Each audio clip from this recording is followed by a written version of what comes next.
Johns Hopkins is out, and it came out at 3.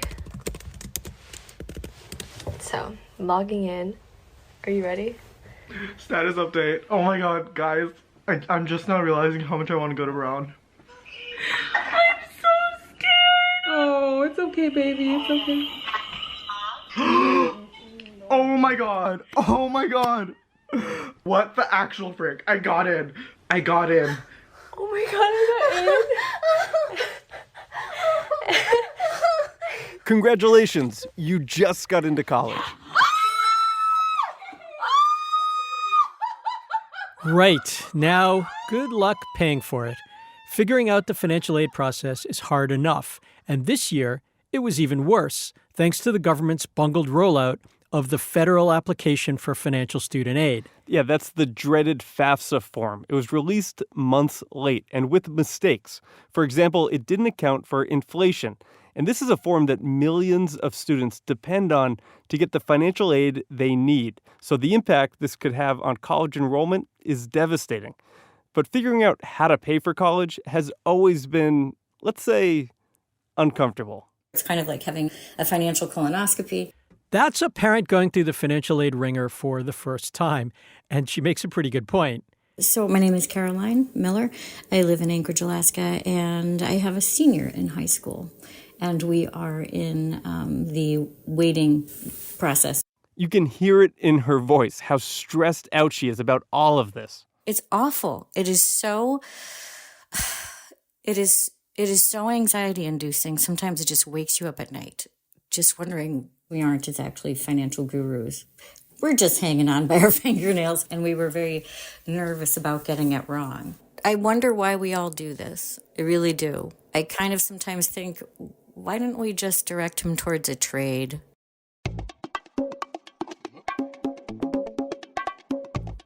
This is College Uncovered from gbhnews and the Hechinger Report, a podcast pulling back the ivy to reveal how colleges really work.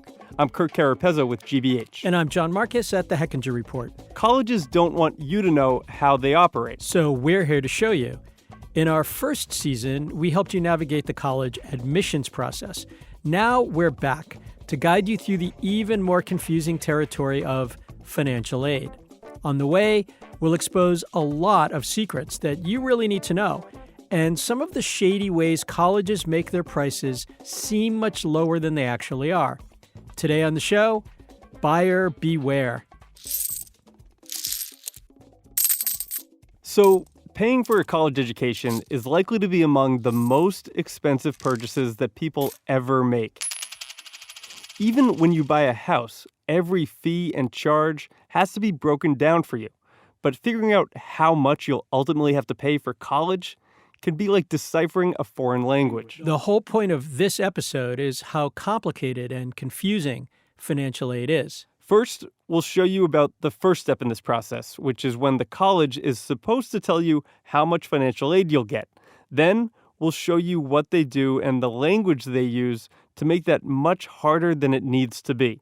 But hang in there, because in our next episode, we'll tell you some secrets about financial aid that most families don't know, and that can help you get the best deal. Okay, so after that acceptance that you worked so hard for, and again, congrats, comes another message from the college. And this one, it might not be so welcome. It's when you find out how much financial aid you're getting, taking you from the high of getting in to the low of realizing how much it's all going to cost.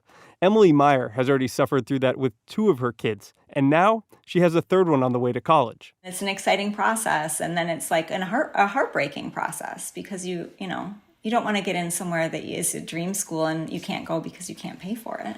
Meyer lives just outside St. Paul, Minnesota, and when her oldest went to college, her family got no financial aid. That's because after raising her kids alone, she had just gotten remarried, and her new husband's income put them in a bracket that required them to pay the full price. Quite honestly, I was stunned. I was stunned at what college was going to cost us. I mean, we qualified for nothing. We qualified for 0. And I think that, to me, is I want to just like scream it from the rooftops at people because I don't think that people know. Man, you can really feel for these parents. But no matter how complex they think the application process is, financial aid is worse. First comes the pain of filling out the FAFSA. We talked a little bit about that at the top and how bungled it was this year, and that's only the first step. The FAFSA is what's used to determine how much federal aid a student might get.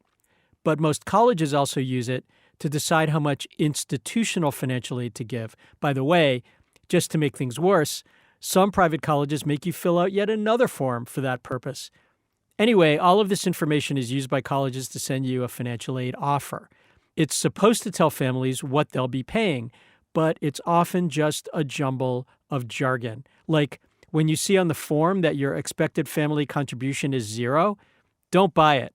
You may actually have to take out thousands of dollars worth of loans to make it work. For some reason, colleges don't consider loans to be part of your quote-unquote expected family contribution, even though you have to pay the money back with interest. Right, and those loans are often hidden behind indecipherable and meaningless abbreviations, or they're misleadingly described as awards. After going through this herself, Debbie Schwartz now advises other parents about colleges' financial aid tricks. Schwartz lives in Pennsylvania, and she describes what goes through a parent's mind when the financial aid offer shows up. Is this free money? Is this a scholarship? Is this a loan? If it's a loan, who's providing the loan? What's the interest rate? Schwartz charges $200 to $300 to help parents make sense of these offers. But sometimes, even the people who do this for a living can be stumped.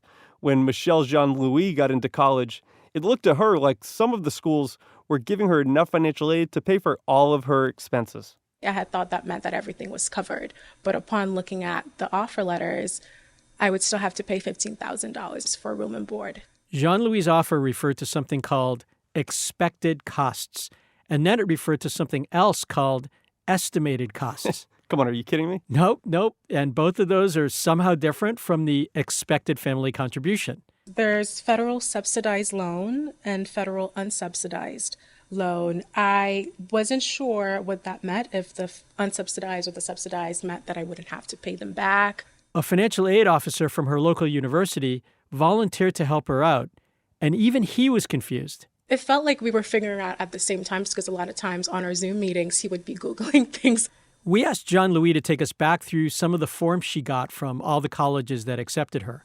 They did not look the same. For example, the one that I'm looking at doesn't really include any sort of glossary for what any of the terms meant, but for another college, they included a glossary of what every word meant for their specific institutions, which I later found out is not uniform for across the board. She finally decided on Harvard, which offered her the biggest amount of aid. But the whole tortuous process took a lot of the celebration out of getting into college for her.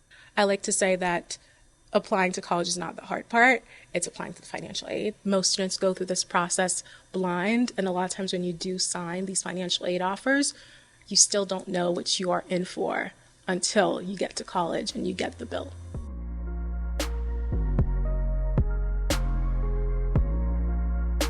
Okay, so just to be clear, Jean-Louis was smart enough to get into Harvard, but still struggled with these forms? Yeah, like I said, they can trip up even the experts. Annika Van Eaton is vice president for policy at U Aspire, which helps the most vulnerable students go to college. She says it's often Black, Hispanic, and low-income students, and students whose parents never finished college, who suffer the most. A lot of first-generation college students are doing this by themselves. Andrew Moe experienced this himself. He used to be director of admissions at Swarthmore and now works at Matriculate, which links up high-achieving, low-income high school students with advisors who can help them get to college. But before that, Moe himself was the first in his own family to go to college. And he says he met with his college counselor maybe 4 times for the entire time he was in high school. And that's what our students face, right? And it's really problematic, especially for low-income students, those with less social capital, like first-generation students, to really understand this and then compare financial aid award letters. So what happens to them?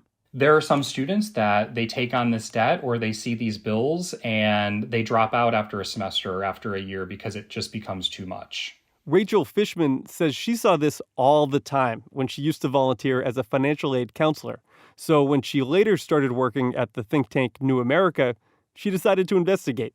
Fishman collected more than 11,000 financial aid offers from nearly 1,000 colleges, and she found that they used 136 different words to describe federal direct unsubsidized student loans. Yeah, those are the most common kinds of loans that undergrads take out. Yep, and colleges called them things like direct unsub or D-unsub or estimated federal unsubsidized. In 24 cases, they didn't even use the word loan at all, making it seem like these offers were scholarships. But these are not scholarships. And then there were some institutions that were just doing a really, really bad job and making it seem like students were getting a full ride and doing some like confusing things with loans to make it seem that way. 70% of colleges grouped all the aid together without specifying what was a grant and what was a loan. We met up with Annika Van Eaton from U Aspire to look at a few examples. Yeah, well, I actually see a few of the financial aid offers that I brought. So if you were to look at this, it looks like you're getting a full ride. It looks like everything is covered.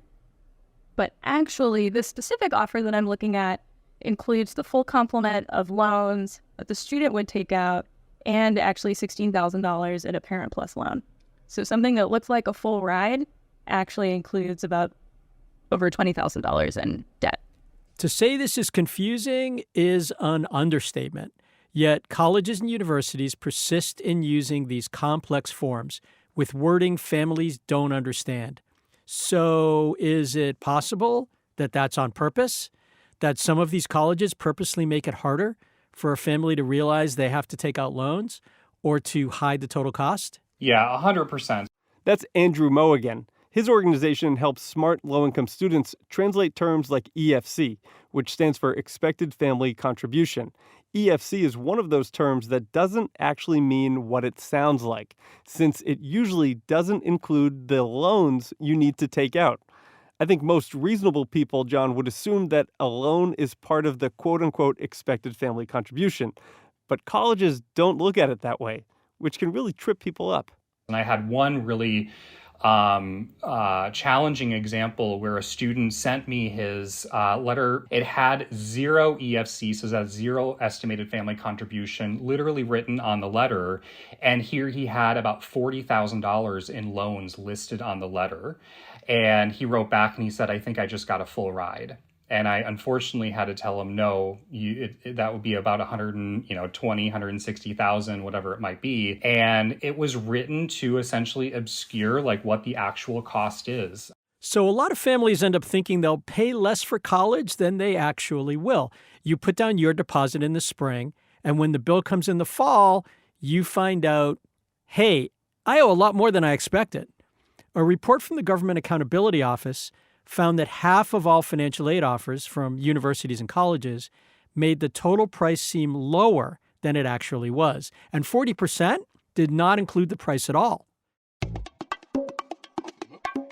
So if you're stressed out by just listening to us describe all these obstacles that colleges put in your way, you are not alone. So are a lot of other people. And in our next episode, we're going to tell you about an effort to make colleges adopt a single, standardized financial aid offer that's much easier to understand. And don't forget, we're going to give you some tips to make the process easier and help you get the best deal.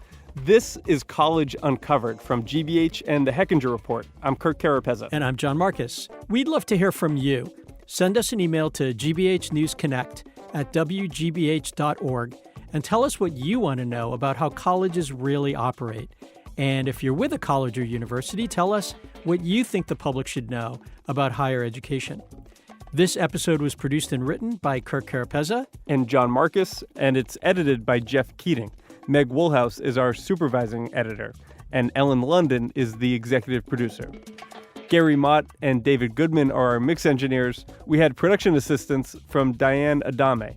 Theme song and original music by Left Roman. And sound effects by Nebulous Flynn from freesound.org. College Uncovered is made possible by Lumina Foundation. Thanks so much for listening.